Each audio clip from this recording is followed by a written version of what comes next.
Baron Magazine au Gala Triard 2017 à Ottawa. José Bertrand, JKB Communication. Qu'est-ce que vous faites avec votre compagnie? JKB Communication, c'est un peu, il y a 5 volets à l'entreprise, donc principalement du booking, donc booking de spectacles avec les artistes, gérance d'artistes. On a ajouté récemment les éditions musicales, la distribution, puis on fait de la gestion d'événements aussi, production de festivals. Distribution numérique ou les deux? Les deux. Excellent. Qu'est-ce que vous faites ici à Triard? Ben, j'ai des artistes qui sont en nomination, puis je suis moi-même en nomination dans la catégorie Impact. Okay. Donc on a un peu plus de 16 nominations en tout et partout pour le gala. OK. Cette année, c'est le Triard, ça fait 1 ou 2 ans.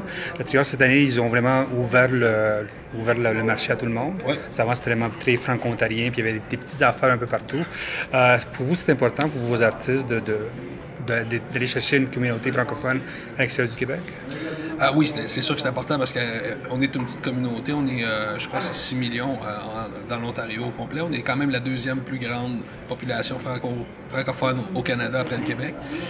Mais c'est important d'avoir un rayonnement plus grand que l'Ontario parce que nécessairement les plus grands marchés, le Québec, la France, même international, comme la France, la Belgique et tout ça, c'est des marchés qui sont convoités pour ça parce qu'il y a énormément de gens. On parle de 60 quelques millions en France. Donc c'est des marchés plus importants. OK. Une des affaires, avant que vous veniez ici, vous faisiez une session que vous faisiez comme vous faisiez écouter une tune à des bandes dans les Français, tout ça. C'était quoi l'exercice? Expliquez un peu plus l'exercice en soi. L'exercice, ça s'appelle un pitch studio. L'exercice, c'était de faire en sorte qu'on puisse aller performer devant des Français. Donc, live ou live. Okay. Live avec, il y avait un éditeur, un tourneur, un booking agent. Tu avais un média aussi, une revue là-bas. Puis tu avais quelqu'un qui fait du tracking radio. Okay. Donc tu joues devant eux autres, puis eux autres te donnent selon leur marché si ça fonctionnerait ou pas, et pourquoi ça fonctionnerait pas, ou quoi faire pour que ça fonctionne. Donc c'est super intéressant comme feedback pour nous autres, qui était pour 2 artistes. Un qu'on vient de sortir un album en novembre dernier, Amélie les Singes Bleus, et l'autre artiste qui s'appelle McLean, qu'on vient tout juste de prendre, qui est assez jeune comme Ben, qui est en train d'écrire son 2e album. Donc parfait timing pour justement s'aligner et savoir comment on s'embarque pour aller convoiter ces marchés-là. C'est quoi le résultat qu'il y avait? C'était quoi le résultat? Deux différents résultats, 2 différents styles, genres de musique aussi. Donc le premier, ça a été un emballement, tout le monde aimait la musique, c'était bien fait et tout ça. Puis eux autres, ils t'amènent donc des idées, ils m'ont amené nous ont amené des idées comme par exemple de relancer une vidéoclip pour vraiment pousser le contenu. Puis en gros, le message a été de pousser les contenus des réseaux sociaux pour grandir l'histoire, pour faire en sorte qu'il y ait un engouement. Donc ça a été pas mal le mot commun entre les 2 groupes. Sinon l'autre a un environnement sonore un peu plus marginal, un peu plus qu'il faut vraiment cadrer pour les gens. Puis c'est ce qu'on a appris aujourd'hui, c'est cadrer-le un peu plus, on le comprend moins. Okay. Expliquez-nous-le, emmenez-nous dans cet univers-là. C'est des genres de feedback intéressants, constructifs comme ça.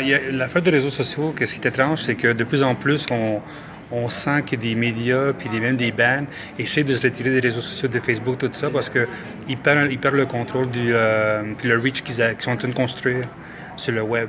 Ouais. C'est comme Facebook, tout ça, de plus en plus tu l'utilises, plus le reach est moins fort, plus il faut que tu payes pour ça. Est-ce qu'il n'y a pas comme une espèce d'inquiétude de votre part, ou les artistes en soi, que plus vous donnez à Facebook, puis vous perdez un peu de votre reach, c'est pas mieux de construire le reach différemment? C'est un incontournable, on peut pas contourner les réseaux sociaux puis dire on va faire autrement. C'est la partie centrale maintenant d'une stratégie marketing pour n'importe quel artiste ou branding de n'importe quel produit, que ce soit, peu importe ce que ce soit. Donc il faut travailler avec ces stratégies-là puis savoir comment aller avec eux pour faire en sorte d'aller rejoindre notre public. Effectivement, plus t'en mets, moins tu rejoins le monde, mais c'est d'aller voir les fans qui sont proches pour qu'eux partagent déjà d'emblée. Puis c'est des stratégies comme ça, donc c'est de contourner ça pour faire en sorte qu'on soit aussi fort malgré les choses qui imposent. Ben ouais. Ça fait longtemps que vous êtes en business, que j'ai vu dans votre bio. Depuis votre début, qu'est-ce qui a changé le plus radical à part les réseaux sociaux? Qu'est-ce qui a changé dans la business? Ben, à part les réseaux sociaux, il y a bien entendu le marché digital. Donc, toutes les MP3, tous les downloads, les streaming. Streaming au Canada, c'est le marché le plus fort présentement. Les vinyles qui reviennent, un autre changement, les vinyles reviennent, c'est un weird. médium qui revient super big, tu sais. Les cassettes. Les cassettes, moi, je suis pas convaincu, mais les cassettes vinyles plus des sont métal, là. les cassettes plus des métalleux, c'est ça. ouais. Ouais, mais les vinyles sont définitivement là. Donc tout ça, c'est pas qu'est-ce qui a changé, c'est qu'est-ce qui revient, c'est quasiment ça. Mais le streaming, c'est vraiment ce qui a changé. Puis c'est d'apprendre à travailler avec ça, c'est de pas regarder ça comme on se posait beaucoup la question cette semaine. On va avoir à peu près l'équivalent de 0.06 sous par streaming. Comment on fait notre argent, mais il faut pas le regarder d'un point de vue monétaire. Oui, le point de vue monétaire est intéressant à long terme. Mais comment qu'on peut faire en sorte? On n'a jamais pu être aussi présent dans d'autres marchés comme la France, comme le Luxembourg, comme la Suisse, qu'aujourd'hui c'est facile. Il faut juste avoir les bonnes personnes sur le territoire. Puis la musique est déjà disponible à tout le monde. Ça, c'est jamais vu ça. Avant, c'était la distribution, c'était lourd. Du PO-là, tout ça. Ouais, c'est ça. C'était lourd. Là, tu peux le faire toi-même si tu sais bien le faire. Là, maintenant, la stratégie, la difficulté, c'est comment bien le faire. Donc, c'est ça qui est un apprentissage. Votre équipe est grosse comme votre équipe? On est 5. Vous êtes 5 payés full-time, Non. tout ça? Je suis le seul qui est puis full-time, je veux dire, c'est tellement relatif dans notre milieu. Je suis le seul qui est, entre guillemets, full-time. J'ai un agent de spectacle qui est quand même là à 32 heures semaine et plus, tout dépendant, qui fait le booking. On a quelqu'un qui fait l'administration des dossiers à temps partiel, donc l'admin, appeler les diffuseurs pour s'assurer que tout est prêt pour nos artistes et tout ça, faire les contrats. On a aussi une comptable qui est là à temps partiel.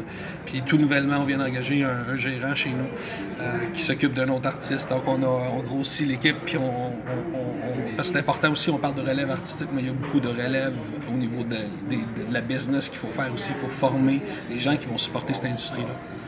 Puis vous êtes plus dans l'Ontario qu'au Québec, vous, non? C'est quoi votre... Physiquement, je suis en Ontario. Mon roster d'artistes est principalement franco-ontarien, Okay. mais on exporte beaucoup. Puis je dis exporter au sens large, l'export au Québec, qui est pour nous un marché qui est quasiment un export. C'est aussi difficile pour nous de pénétrer le marché québécois que de pénétrer le marché français. Donc, c'est ça. En Ontario principalement, mais on essaie de percer ces marchés-là, Québec, France. Qu'est-ce qui est la difficulté pour les franco-ontariens à aller au Québec? Ben, pendant des années, je crois avec mon humble, je ne veux pas prétendre rien, partir de rumeurs non plus, mais je crois qu'il y avait il y avait pas nécessairement la qualité artistique qui était là. Okay. C'était beaucoup d'essais, il n'y avait rien pour supporter les artistes. Là, on a appris à se développer en tant qu'artistes. Les artistes ont été appelés à chercher et à approfondir un peu leur qualité artistique. Et là, c'est en train de se passer. C'est arrivé avec les Acadiens il y a 10 ans. C'est maintenant comme du mainstream quasiment. Les Franco-Ontariens, ça s'en vient aussi. On s'en vient très bien là-dedans. Okay. Puis je pense que c'est ça à la base qui manquait. Puis pour les autres marchés ailleurs, disons les Franco, de l'Ontario, disons le Canada, l'Ouest, tout ça, est-ce que c'est la même chose ou c'est différent? Ben, on catégorise ça comme la francophonie canadienne, dès que c'est pas le Québec. Puis c'est les mêmes enjeux, les mêmes difficultés. Donc quand un artiste qui a du succès en général en en Ontario, a du succès facilement dans l'Ouest canadien aussi, c'est un peu les mêmes prémices, c'est un peu la même chose. Normalement aussi peut avoir un bon succès au Nouveau-Brunswick et dans les Maritimes. Mais c'est ça. Il n'y a pas de difficulté au niveau de la francophonie canadienne. C'est plutôt de pénétrer des gros marchés qui sont autosuffisants, comme le Québec, comme la France. Qu'est-ce qui manquerait, selon vous, pour que les Franco-Ontariens sortent du marché et puissent être gagnants dans la francophonie? Il ne manque plus. C'est une industrie. On est en train de la bâtir. Il manquait une industrie, il manquait le support pour les artistes. Donc, un gérant, un agent de spectacle, un éditeur, une distribution physique, numérique et ainsi de suite. Là, on a ces structures-là en place, on est là. Donc là, c'est vraiment, on peut commencer à jouer la partie. Là, OK. Bien, merci beaucoup. Merci.